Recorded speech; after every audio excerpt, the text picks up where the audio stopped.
When creating labels for a large number of recipients, you could type them out individually. Or you could create and print them all at once using a mail merge. In this video, we will show you how to use mail merge with imported CSV data. You start by selecting your label size. We are going to select a layout that contains 14 labels per page. Go to Import Data and select the CSV file containing your contacts. This demo uses dummy contact data. Customize the label template text box. Review imported contacts and match each column with an import tag.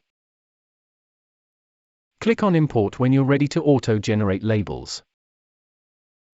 This created 99 labels, one label for each record in our import CSV file.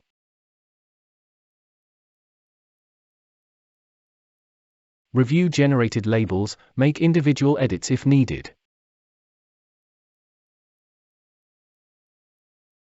Go to Print when you're ready to print labels.